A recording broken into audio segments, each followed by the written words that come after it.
morning. Hey, thank you for coming, guys. We're gonna start this one here. We're gonna talk about a little bit human relationship with the blockchain. So how do we empower people on Web3?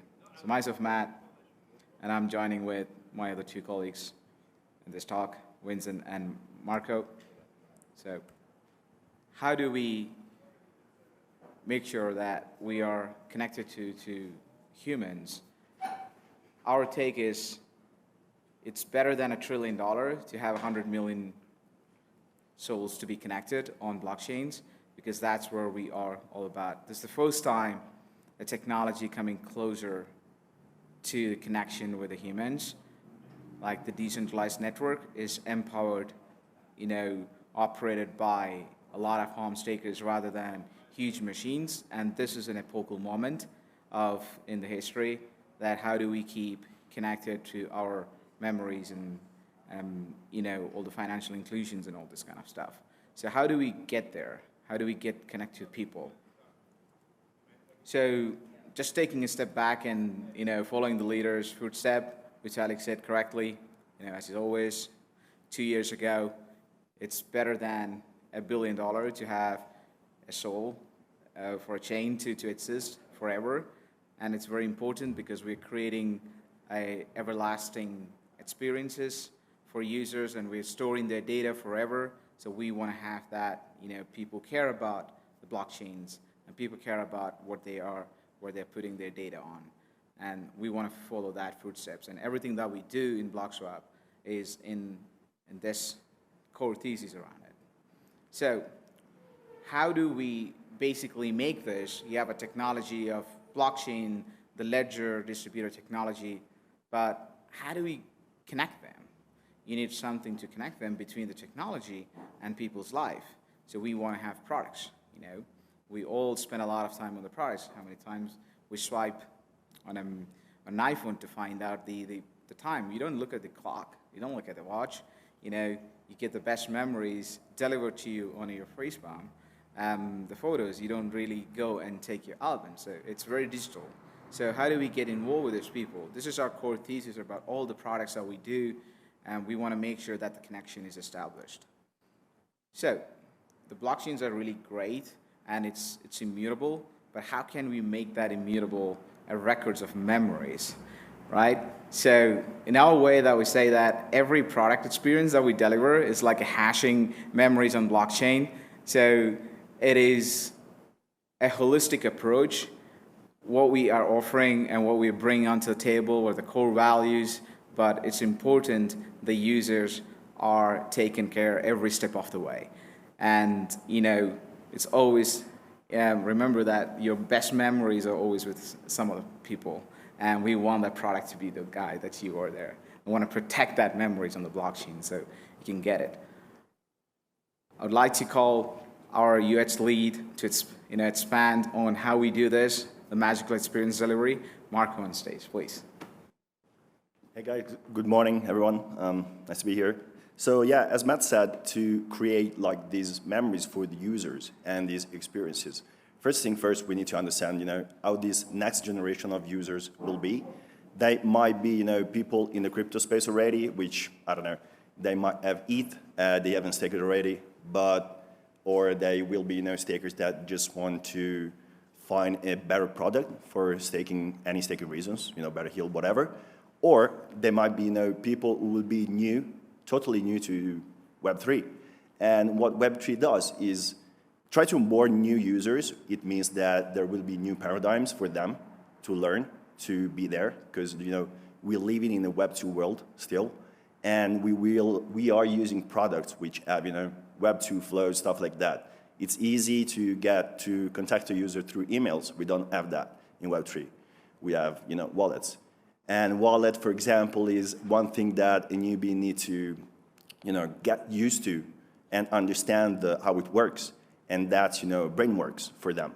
So what we're trying to do is not to design just the interface and stuff, but to reach that level of decentralization in terms of a real decentralized product. We need to redesign the entire user flows customer flows to create like a better experience.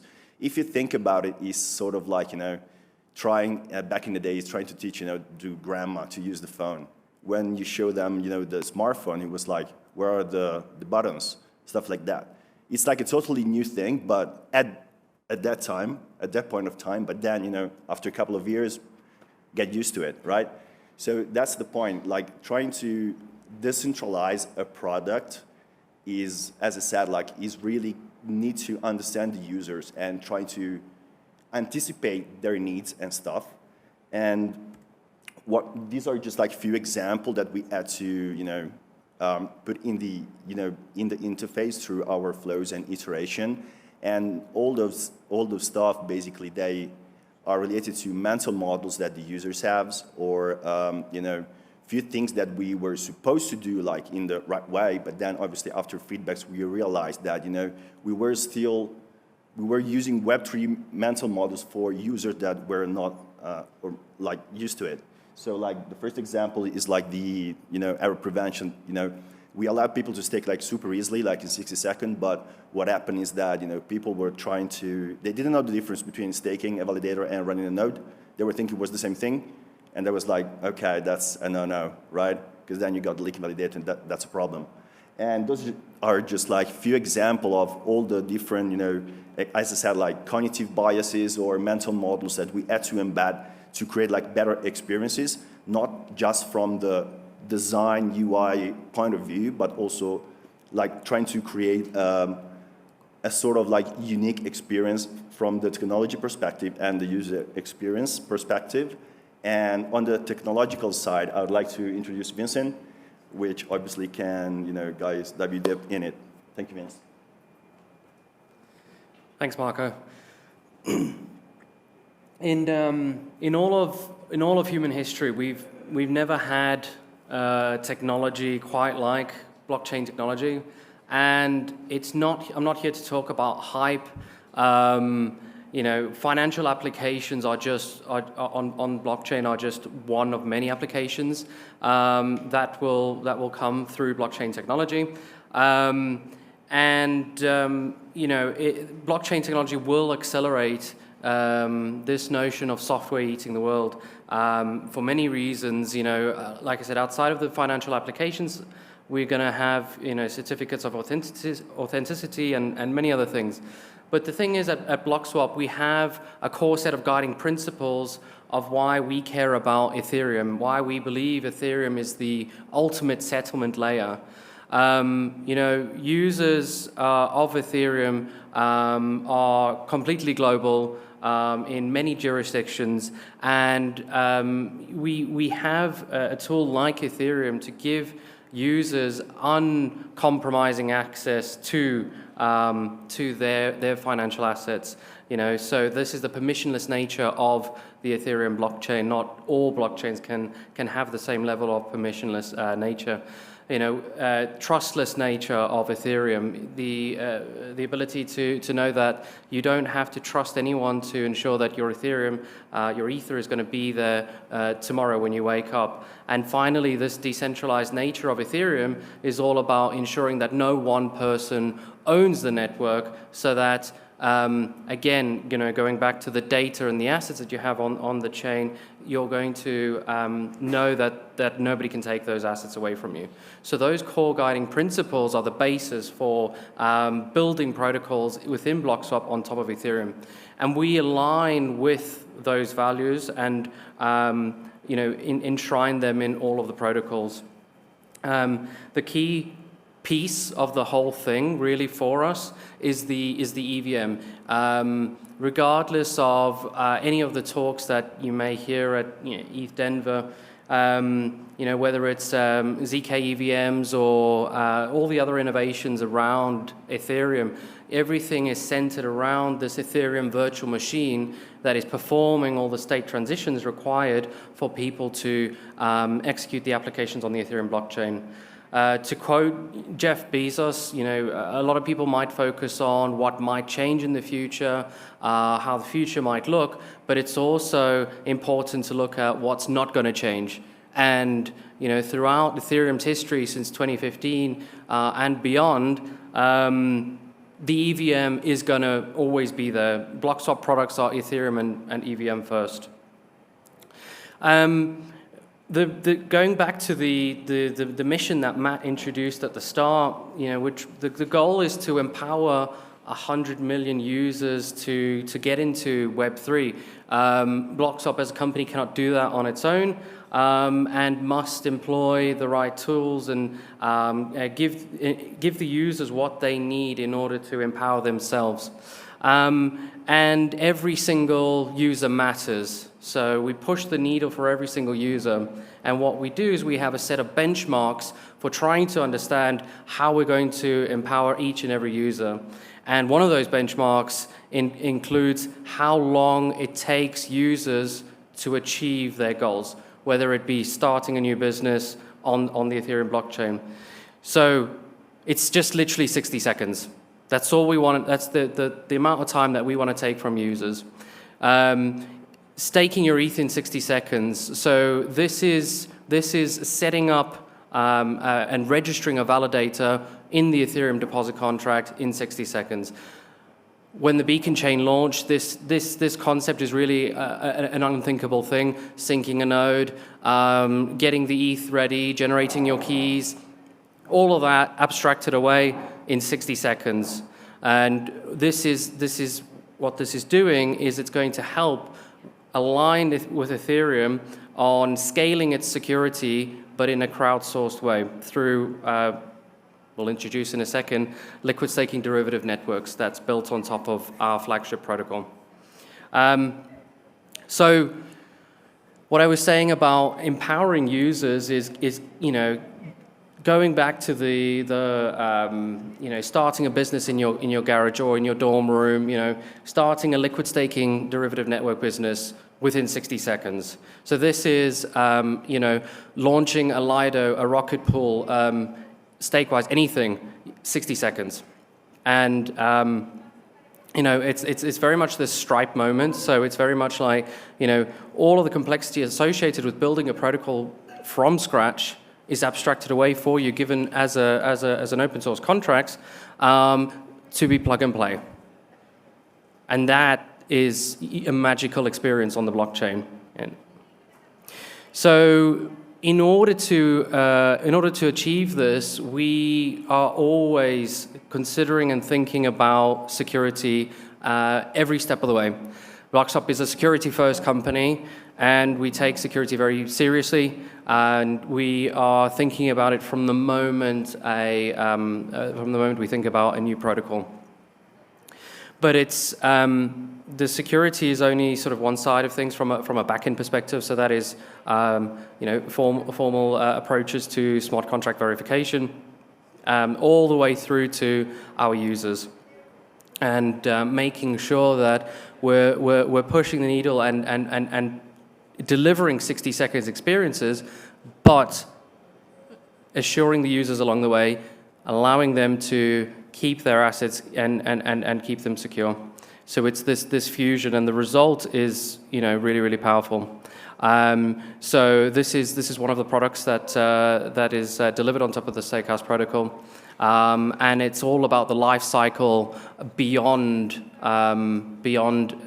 setting up a validator on the Ethereum network. So this is being able to establish sort of how your assets are performing, how the smart contracts are performing. It's human readable. Anyone can participate in the security process and know whether their assets are still secure and how they're performing. The slides will be downloadable, and you can view these protocols sort of afterwards. I'd like to bring Marco back on to how quick and easy is important. So thank you, Marco. Yeah, so going back to what Vincent said, referring to the monitoring thing, like obviously in the monitoring we had to find, we had to do design choices.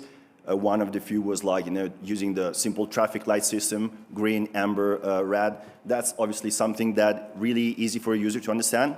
And that's what we're trying to do with all our products. So try to reduce the barrier of entry for the user, the learning curve, like to slowing down as much as possible. And to do that, we're doing that because we think we are living in a sort of like, we're trying to experience, our experience are like time boxed in a way, so everything is like really reduced, like think about, I don't know, like Instagram, TikTok, whatever, like when you need to book an Uber, you just like, you know, location, button, delivery, same thing, right? So it's like super, super easy and then you move on. So what we're trying to do, like from a design point of view, exactly that, because we know the attention span is, you know, really slowing down from a user perspective, and that's not like a joke, but they said, like study says that goldfish has like 9 seconds attention span, while humans, they have like 8.2. So yeah, that's not a joke, unfortunately.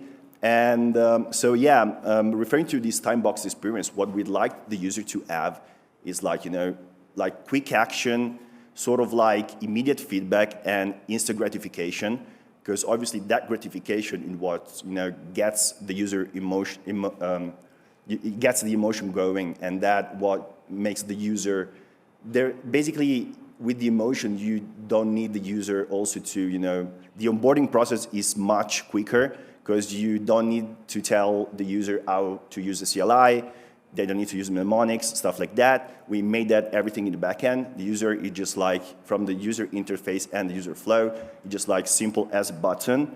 We're showing it here just like quick example. So when you want to stake either, you know, protected staking with the fees and MAV flow or like as a node operator, it just like, it's super easy. You just basically, you connect your wallet, decide how much you want to stake, and you hit that. Easy, done. Obviously, with the node operator, there is like the extra step of uploading, right, your JSON file, but you know, then it's like depositing things. So that's what we're trying to do from a design perspective. So trying to make everything super, super, super easy for a user, the end user. But what we're trying to do as a company, we know that obviously the end user is not our ultimate user. Everyone needs to participate in the thing, so also the developers as well. And obviously, by allowing everyone to fork our products, we're trying to do that. We think forking is a powerful paradigm that there is, like, you know, in the Web3, and we think that because it allows not just, you know, developers and company to create their own version of whatever X product and spin up, you know, like proof of concept and things much faster. But what this allows from a user perspective is, when you see, like, you know, fork products, think about Uniswap and Trader Joe, for example. From a user perspective, you know immediately what you are expecting, right? You know the flow, you recognize the buttons and the small interaction, and that's it. So by forking products, you also allow the user to be onboarded faster, much faster. We have the Academy Stakehouse website, where everyone can, you know, go, and there are like tons of, you know, videos, documentation, templates, where you can, you know, spin up your own product based on the Stakehouse protocol, or just like, you know, fork whatever you want and create your own version of it. I have like a question, guys, feel free. Do you know anyone want to guess who is like an Umarell? It's an Italian word. No? Any educated guess, please? No? Sort of. So are those elderly people over there? And it's really a thing in Italy. So there was, like, you know, people in a retired age, when they don't need to work anymore, they just stare at construction workers, like all the time. I'm not kidding, just like hours. You go every city in Italy, you find it. And by Wikipedia, what struck me was, like, if you read the definition in Wikipedia, it says, you know, people that give unwanted advice to workers. And that's actually it. Because when you see the interaction, the workers, actually, you know, the road workers, they are complaining with these people, right? Luckily, that's like an example of community, right? Which doesn't work exactly very super well, but, you know, that's just like an introduction for, you know, that I want to say that we are like lucky as, you know, I think as a product team, to have a sort of like community that work and helped a lot during testnets throughout like all type of feedbacks, like, you know, from, you know, requesting new features for products. So the monitoring, for example, was like something that we had in mind already, But when we started to see it as a trending topics in the Discord channel, we decided that was a moment to start doing something serious on it. And there are like other examples. But I think that continuous one-on-one interaction with the user, like most of all the crypto companies have like a Discord. And I think this will be like from a UX design research point of view, a new paradigm that we're gonna find more and more common. So this, instead of building session with user where you just need to go through the products and iterate on it, you have this continuous one-to-one talk with your users, so you are able to iterate like very fast on stuff. Yeah. What, sorry? Yeah, sure. No problem. And so yeah, those are like few example of this stuff, like all the feedbacks that we had from the user perspective. So the user helps us really well to shape design and create communities around it. And I want to give the voice to Matt to introduce like communities and micro communities. Morale, that's actually a good one. I love my GMs, right? So I can't complain about it. End of the day, we are connecting them. We are here for them, You need some color, you need some spice it up. It's the user's test, somebody not talk, but you need some people to poke them and to say something, So everything is required. Yeah? All feedbacks are good. End of the day, what we're trying to do here is stitching a tapestry of 100 million unique beginnings. That's more important. And it's not going to be linear, it's not going to be monotonic, it will be colorful. All kind of experience will come. But when we want to have that very vivid, wide, broader experiences to be in a one single roof and delivered to them in a capsule manner, in a 60 seconds way, that's the time boxing that we're saying it. Because we have to shrink all the complexities, financial, safety, and security into a product. So how do we make sure that when we make sure this inclusiveness is delivered to the user, there are two pillars. One is from how do you make sure these are the benchmarks, what makes a user is empowered every step of their way. We must ensure absolute ownership of their assets. Any guys knows FTX? All right, okay. So that is not empowering.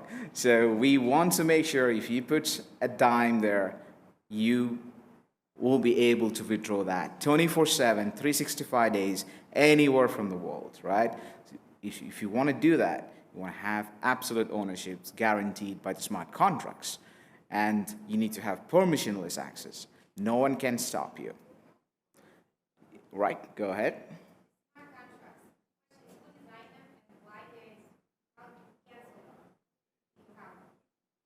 Good. So the contracts are always, you as a user, you will be delivering, getting the products through a UI.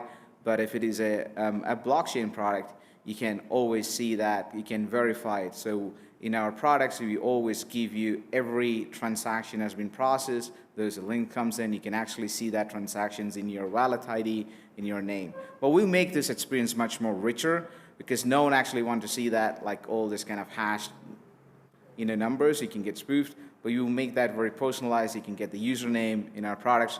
We're gonna show that all those kind of experience, the rest of the day. So stick around, you will see it, you will experience it yourself.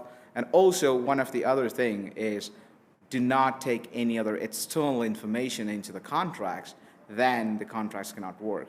You have to make sure they work in their own information. And in order to make this thing to be delivered to the user, we have to make sure the delivery channels are very close to them. You can speak a universal language. As Marco was saying, everyone knows a traffic light. You don't need to tell them what the red means, what the amber and the green stand for.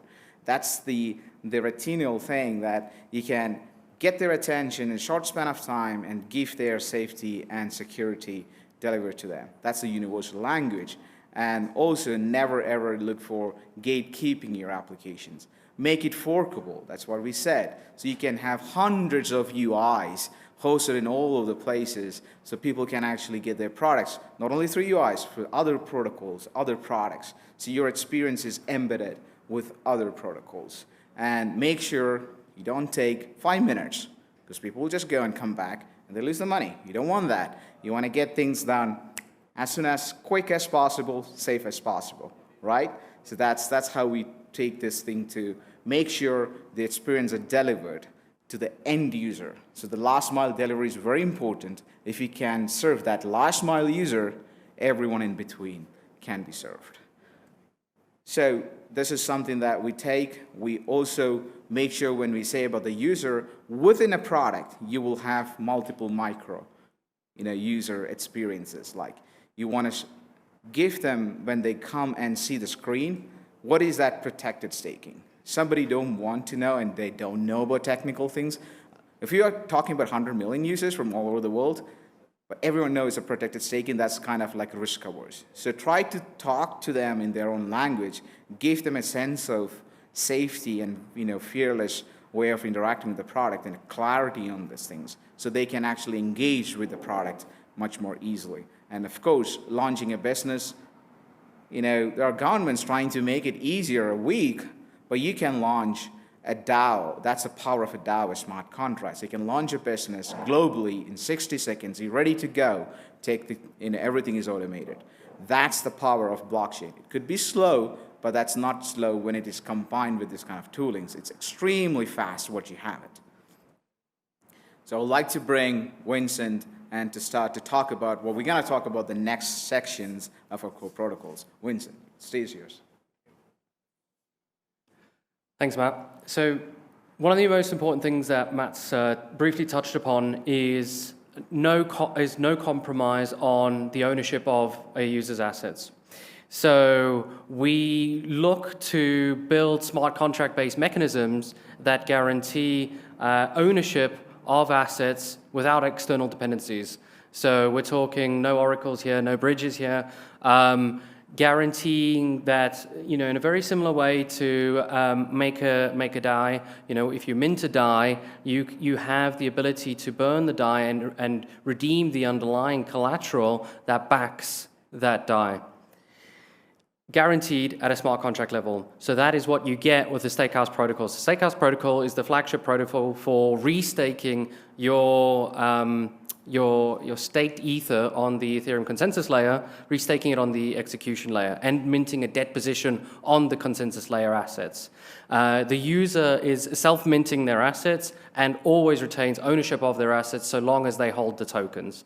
When you want to rage quit the protocol, you can burn your assets and request at the smart contract level that your assets are redeemed and withdrawn from the consensus layer. So that is what the Stakehouse protocol is doing for staked ETH.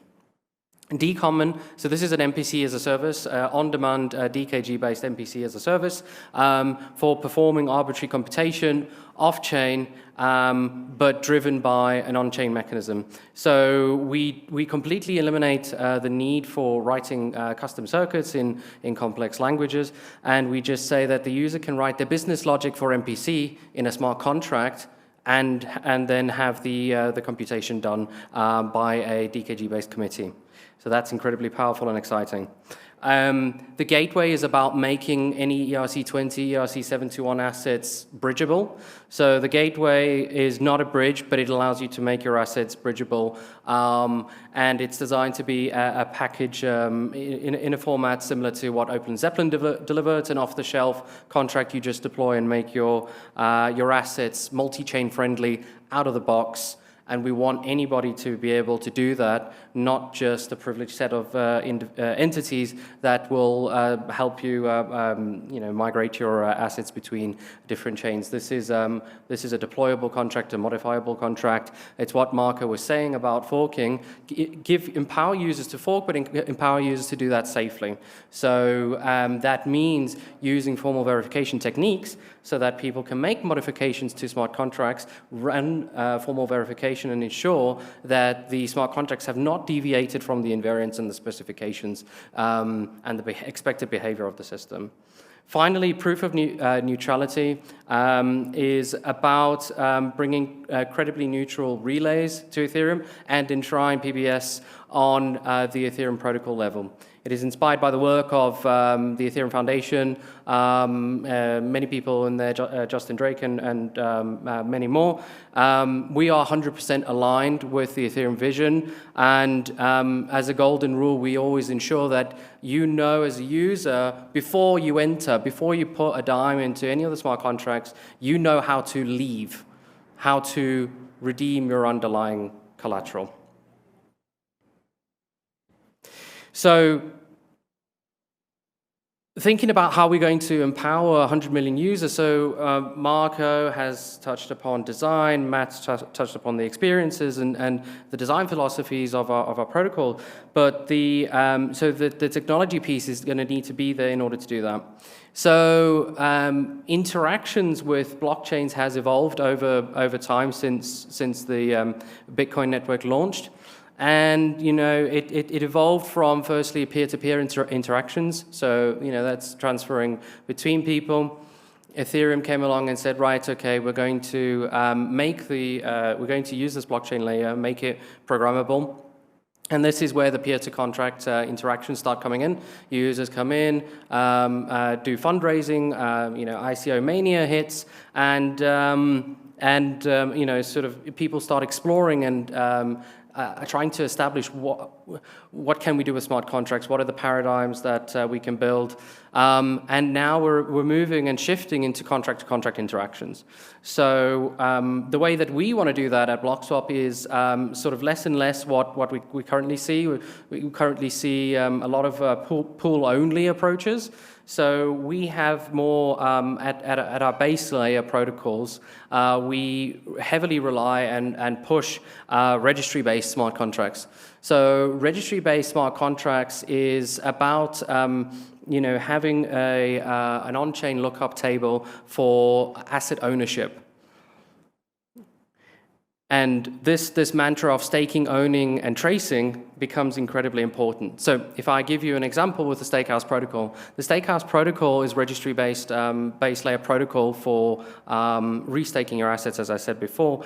But the key, the powerful advantage that you get with the registry-based contracts is you know from an off-chain perspective what you own, how much you own, and how it's performing. You can't do this with a simple LP token. So the high-level flow of what's happening really is when a user is depositing ETH to the Ethereum deposit contract, it's being routed via the Stakehouse registry. So the Stakehouse registry is not interested in Ether, but what it is interested in is registering deposits. So it says, right, okay, you send it via me, I'll send it to the Ethereum deposit contract, and I'll make a note of the deposit. I'll say, you, Alice, you made a deposit of 32 ETH for this BLS key, etc. And you can then, from that, you can mint that deposition on the Ethereum execution layer. But what you can also do, and what you can see on the slide as well, is you can monitor the performance of your assets. That's how the Stakehouse ETL is possible, because from your your index ownership and your wallets, you can see, okay, what assets you own and how they perform. You can see in real time, without having to poke the contracts all the time, you know, what you own. So that is really a massive advantage to the registry-based design. What I want to do now is really touch upon this subject and invite Matt onto the stage. This is really important for the Ethereum ecosystem. So if I can bring Matt back on. Thanks, Matt.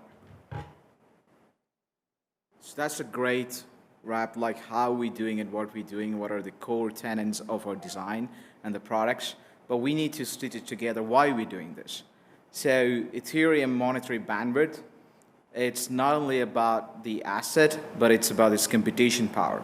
And you know, every protocol is serving that tooling to get that experience and that financial inclusion and the data availability for every user. So MPC, it seems to be a very technological product, but when it comes to user experience, if you want your grandma to send a token to someone, you want to have this kind of account abstraction. Seems to be very complex topic to understand, but from an experience point of view, you want your grandma to say, I want to send 2 tokens, and you can approve it, and then it'll actually go through it. So that will reduce the friction and actually brings kind of a social, layer to it, to the technologies that you can help other people to onboard. So end of the day, expanding the monetary bandwidth is empowering people to help others and bring the tools to deliver this kind of products to be possible. So Gateway, Peon Relay, Stakehouse, Decom, and everything is addressing that safer asset movement across Ethereum and rollups. So you might be using a blockchain application on your mobile that would be powered by a layer 2. You don't even know that. You're just swiping through that. But there are a lot of things happening. If we build it right, we can actually onboard 100 million users, they will onboard 1 billion users. So when we're doing this kind of public benefit tooling, it will propel innovation, but we need to make sure the base layer is non-corruptible. You cannot have Oracle. I cannot emphasize this anymore. No more Oracle, because they can stop it. They can manipulate your values of assets in any way. And it's not much time, things can come crashing down. And you have seen this over and over. No bridges. The bridges as it is today is not really a bridge, it's a honeypot. You give your money to an intermediary, you don't even know what they're doing, where they're stocking, and they give you an IOU which doesn't have any value. There's no way back. So the bridges should be two-way street. You should know if you go there, you can come back. Do not enter a room if you don't know how to exit, right? Same way, if you don't have two-way tickets, do not board the plane.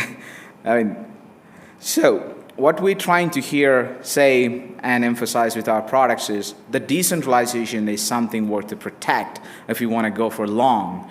We can go together.